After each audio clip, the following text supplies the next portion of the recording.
Have you been defrauded before?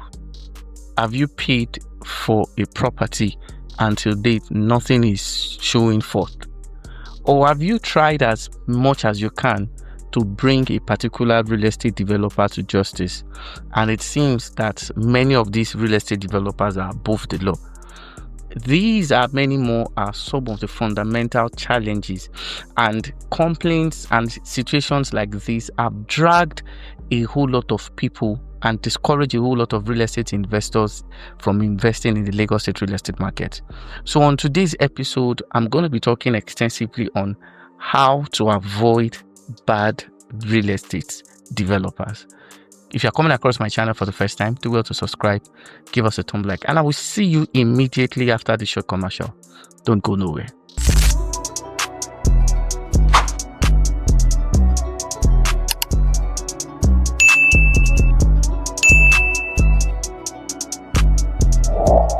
When we're talking about avoiding bad real estate developers, there are so many hidden things that many investors don't understand. I want to start this video by saying a huge congratulations to everybody that has found this video, because you see, the major point I'll be sharing here will help you to prevent yourself from doing investment with a terrible real estate developer. And the reason for that basically is due to the fact that many of them seem to be above the law. I've seen instances of people starting and complaining of a project that some real estate development companies have been doing since 2022, 2021, and this is 2025. Nothing is coming from those projects. Have these investors made attempts to report the case to the law enforcement agencies? On several occasions they have, and it seems majorly that these guys are way above the law. This is Nigeria, where anything is possible. So in order for yourself not to be in a situation whereby you will be crying and of course complaining, pay attention to some of the things. So how best can you avoid a bad real estate developer? The first thing you want to do is to look at their track record.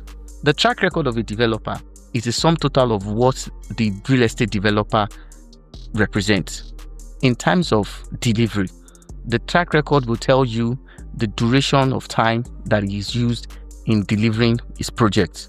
The track record will also reveal the quality of what has been delivered. And of course, the track record will also tell you past and present experiences of investors who were part of the project. See, there's no need to sugarcoat anything. In this our industry, a lot of things have been branded. Branding has covered problems. Branding has covered secrets. Now, in a situation whereby most of these companies are even rebranded, it has become extremely difficult for even investors to identify a fraudulent and of course a developer that will put them through hard times. So when you are investing, track record is of utmost priority, and you cannot but focus on checking it, because if you don't, you might be falling into the traps of a bad real estate developer. The second thing you should also look out for basically is their structure and their systems of organization. Now, it is very possible for you to buy a property from a real estate developer in Nigeria, and 2 or 3 years after purchase, the developer is nowhere to be found. I have said this times without number, but many people don't understand that it has become extremely difficult for people to lay holds on some people because of the fact that there is no structure. If you are buying real estate out of sentiment, if you are buying real estate without understanding the organizational structure, you may be making a mistake. Now, the reason why I'm saying this basically is that a lot of real estate development companies sold properties in 2000, some sold in the early 90s, in the late 90s, in the early 20s, and today, because of the fact that majority of these projects have fallen under the right of way of the coastal road, many of them have relocated. If you are investing in Nigeria, it is very important that you need to invest with a company that has a structure that will even outlive the owner. It is very important that you invest with a company that has a good organogram or organizational structure that can protect your investment.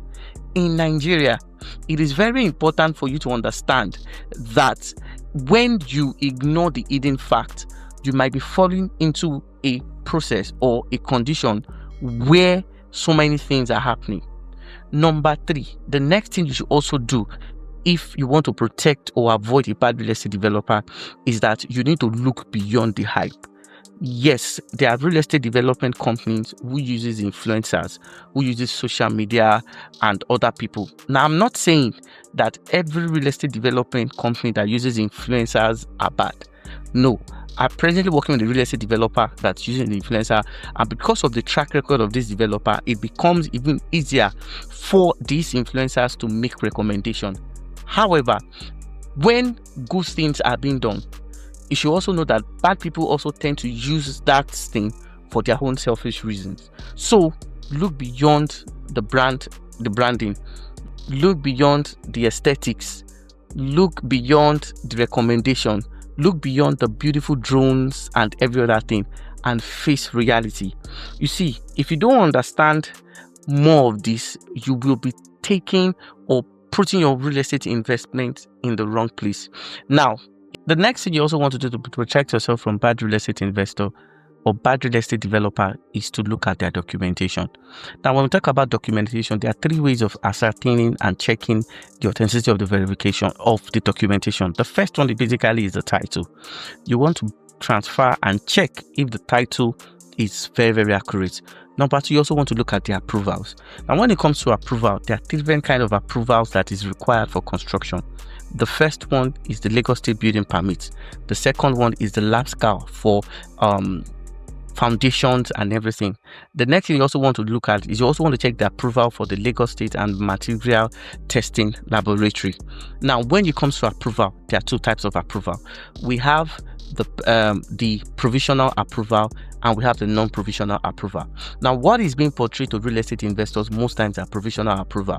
Now, the consequence of a provisional approval is due to the fact that if the developer does not meet up to the certain condition, the provisional approval may be withdrawn, and of course the project is at risk of being demolished. So these are some of the most important things you need to understand. So I'm going to go over it again. How to protect yourself. Number 1, track record. Number 2, delivery.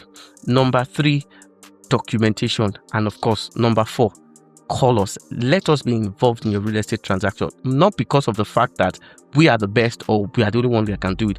It's because of the fact that we are aware of some of these fundamental situations, and we're always at the right, position to help you uncover any hidden dangers. If you found value from this video, do well to subscribe, give us a thumb like, and of course, I'll see you in my next video. Bye for now. God bless you.